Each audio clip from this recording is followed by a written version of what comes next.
Brooklyn-based comic, came all the way out to this basement to perform for you fucking guys, because she's so great, so good, all over the city. Give it up for Sarah Garner!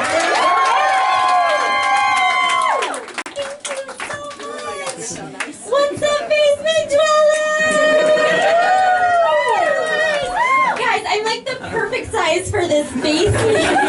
How amazing is this? Is that what you guys had me on?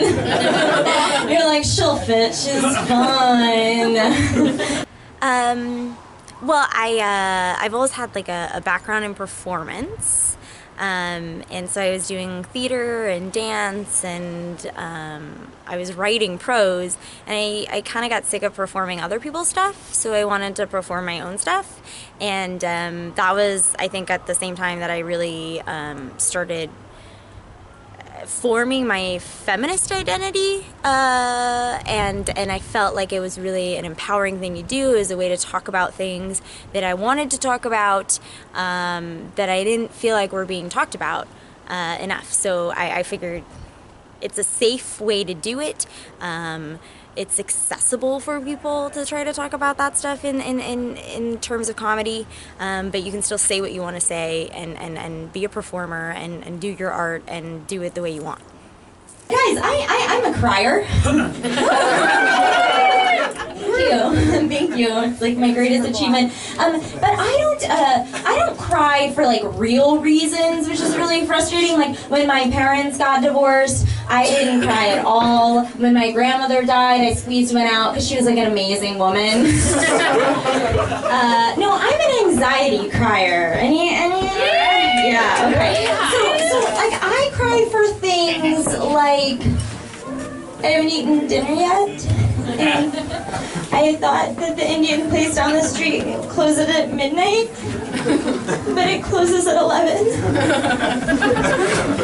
Or like I went to yoga, and I was 3 minutes late to yoga, and you can't show up to yoga 3 minutes late, because then you disrupt the whole class, and then nobody's relaxed, and then they remember you as the girl that disrupted the class and made them not relaxed, and then you can never go back to that yoga class, and it's at noon on Saturdays. It's like the best time for yoga. I went to the store and I bought tortillas, but I bought the wrong tortillas. I'm making fajitas and these are for soft tacos.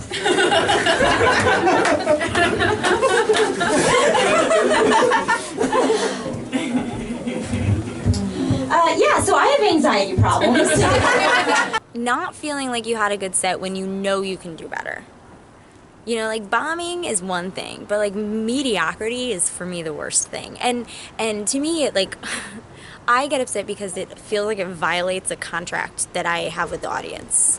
You know, of like I'm here, like it's a job. Like I have a job to do, and you and I are on this little journey together, and like I'm supposed to lead you here, and we're supposed to do this, and it's supposed to be fun for you.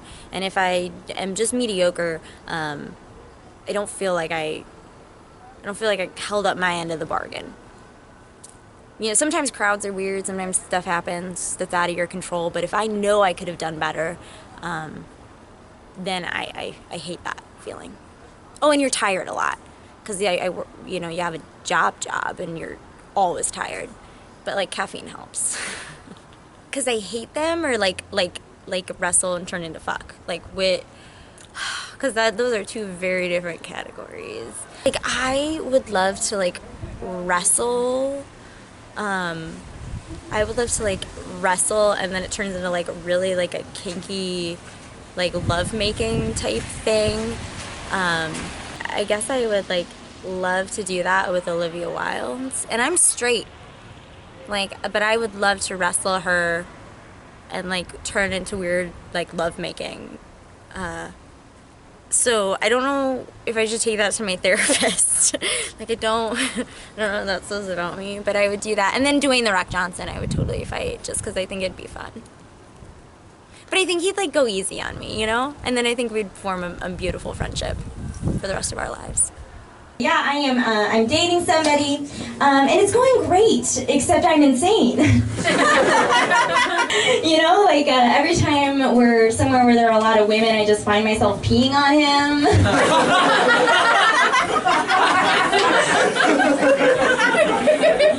Bizarre. And like if I see him talking to another girl, I immediately think about how I can kill her. You know, and I find her prettiest characteristic, and I'm like, how can I kill her with it? You know, because I'm sick. You know, like if she's got like long, flowing, beautiful hair, I'm like, that's great. I'm sure it would hold up when I choke her with it.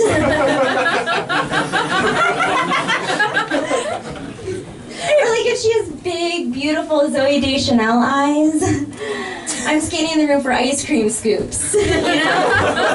'Cause I'm a sick motherfucker. There's still a lot of sexism in the industry, and like I didn't realize it for a little while.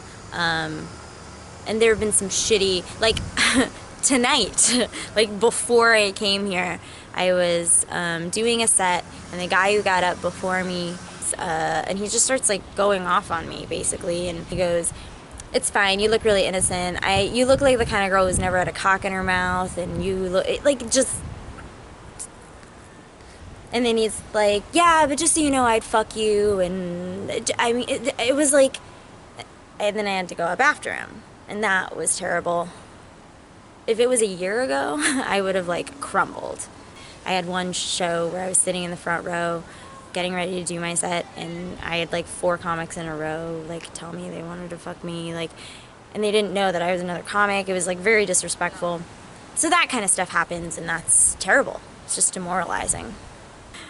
So Sarah Garner is insane. I think we can leave it at that. But she's like so much fun and really nice, and would love to do your show. I got a really amazing cat call the other day. I was walking by and a guy said, "You're cute because you're short."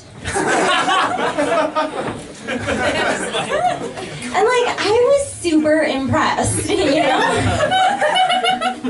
Because as an English major, he had a clear thesis and he followed it up with some support.